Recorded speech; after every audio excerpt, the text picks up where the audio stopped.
You know what I love? I love when new releases just hit us in the AM, because it's the pinnacle of my sleep schedule right now. So, what is up, guys? MCool40 here. We have 4 new Time Lords, 3 trap cards to discuss during this video. So, as per always, you guys know it, you guys love it, you guys know we're going to be getting this as our Battle of Light's Revenge later this year. The set is actually very interesting, and the whole Time Lord concept, well, I think we have them all at this point in time, depending on everything that we've been given. So, if you guys don't know about the Time Lords, they're the asshole monsters that can be normal summoned. They're really big. They all put some sort of clause on them that can't be special summoned from the deck, but Time Maiden herself allows you to special summon whichever one you want from the deck. I could see this being a real big problem, but according to what the internet's been saying so far, Time Lord burn is now viable. I don't know how accurate that is. I haven't read them yet, so you guys, you get my first reactions on these. So let's dig into this one. So the first one is Mission, the Fire Fairy. I like his little face he's got going there.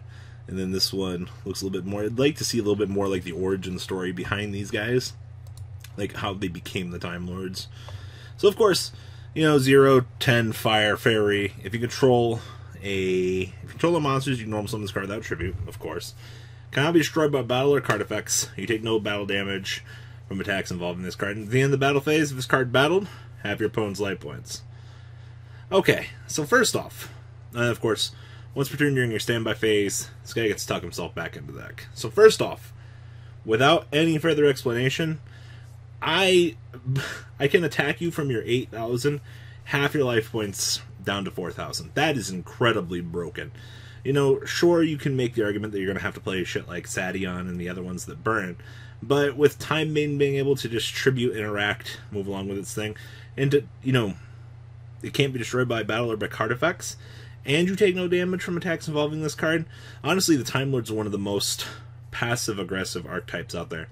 I can't think of very many things. Of course, non-targeting spot removal are very excellent ways to kind of take care of these things, compulse, and then OTK your opponent. But if we get into a slower grind format with these particular things, I can only imagine what kind of advantage and what can kind of be generated out of just a deck of these things, especially now that we have half your opponent's life points for actually no reason.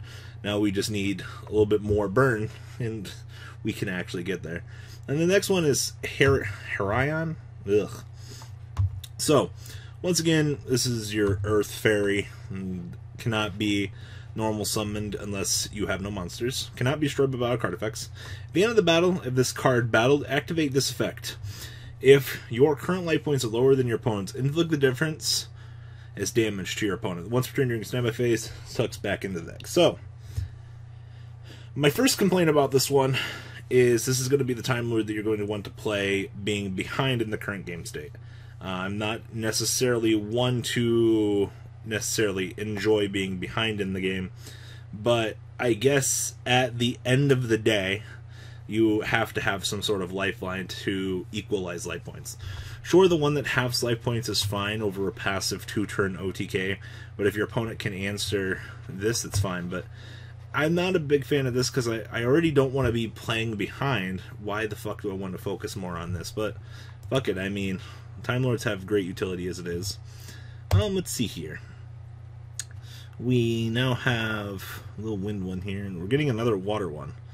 Why does the water one look like a pen? Huh. Alright, well, wind guy here. Once again, normal summon it, no monsters, blah blah blah blah blah. Our favorite text cannot be destroyed by card effects, blah blah blah. At the end of the battle phase, if this card inflict damage to your opponent, inflict damage to your opponent equal to the attack of one face-up monster your opponent controls that this card battled. And once more, tucks back into the deck. Alright. I actually kind of like this one. Once again, we're looking at WinCon guy here. Happened from 8 down to 4. Two turns of this. Battling, sure, you have a 3-turn OTK built into, excuse me, it's this one, built in to kill your opponent. But, once again, at the end of the day here, you're still playing Time Lord, you still got some problems. Okay, cool. Oh god, I already read this. No monsters, blah blah blah blah blah, can't be destroyed by a card. At the end of the battle phase, if this card battled, shuffled all cards your opponent controls into the deck, and then your opponent draws the same number of cards. Huh. Okay, so, not a real big fan of this when I have Sadie, or what is it, the two that actually, take care of half of the problems with the established field. But letting my opponent draw the same number of cards, unless there's some sort of strategy that... Am I playing Trick Stars with my Time Lords? Shuffling back in their shit? Like, I guess that's a viable strategy, make your opponent draw a bunch of shit off of their burn and burn them with licorice, but this doesn't... This doesn't seem good, but Time Lords are becoming more and more viable to burn strategies, or kind of shaping up to be a burn strategy. I don't want that to be the main mentality that we're looking at them, because the spot removal that they give, absolutely beautiful. It's excellent. But nonetheless, it's okay. Alright, so we have the Time Lord trap cards. Non-existence, endless emptiness, and infinite light. So the first one here, non-existence, I believe. Okay, so once while the card is face up on the field, it cannot be destroyed by card effects. So only once, okay.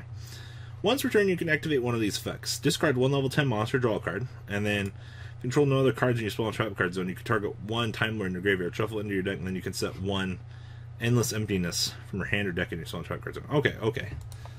First off, discarding a level 10 to draw one, this is some fucking train support right here.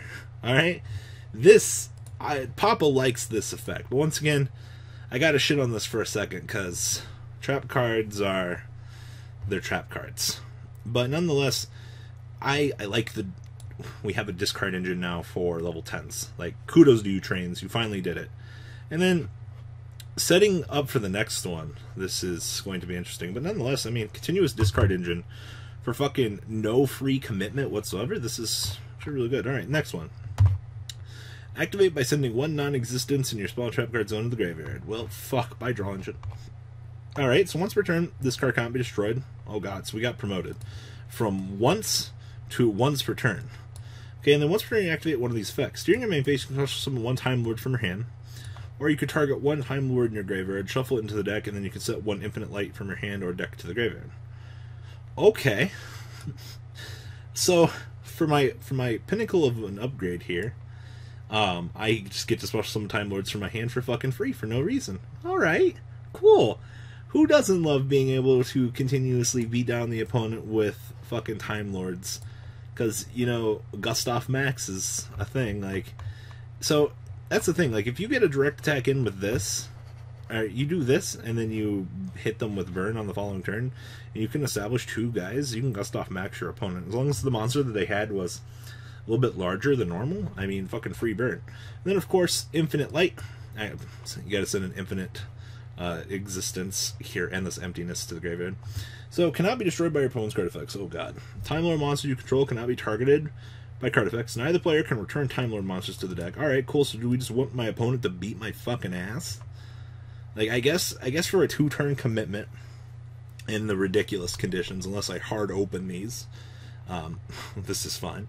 Once per turn, if you control no monsters, you can summon Time Lord monsters with different names, up to one each from your deck, hand, and graveyard, ignoring summoning. Oh god. So, you're kidding me, right? Like, supposed to summon 5 Time Lords? Oh, by the way, they didn't put a stipulation on this that I can't Gustav Max you. Congrats, Konami. You actually made me slightly worried about some shit. Fucking Time Lords cannot be targeted by card. God. I'm gonna play against this at a fucking regional. Some fucking person's gonna be like, dude, this is gonna be fucking cool. I've been wanting to play train fucking Time Lords. And then you're gonna sit down, you're gonna play against this. You're gonna be like, oh man, I don't know what the fuck I do against this. Your fucking opponent's gonna Infinite Light you. You're gonna special summon 5 Time Lords. And you're gonna be like, fuck. Oh no, it's one each from your hand, deck, and or graveyard. Okay, never mind. It's not that broken. But nonetheless, this is some pretty bonkers shit. Well, I mean, hey, we get to play Burn now. I mean, I guess. Lots and lots of trains 2.0 with 95% more support. Okay, what do you guys think? Please leave a comment down below. Tell me how inaccurate I am, that this deck will never do anything and I'm worried for no reason, but that's my 2 cents. Alright guys, deuce. The ride never ends, guys. Make sure you enable those notifications to get the latest videos that are being posted on this channel. Make sure you guys check out VanCole40 for my Cardfight Vanguard channel. And join me and House of Champions on the Zodiac Duelist TV Twitch stream. We'll be interacting with our audiences. And please check out No Limit Gaming and LGTCG.com for the cheapest trading cards on the market. Thanks for watching, guys, and please have a good day.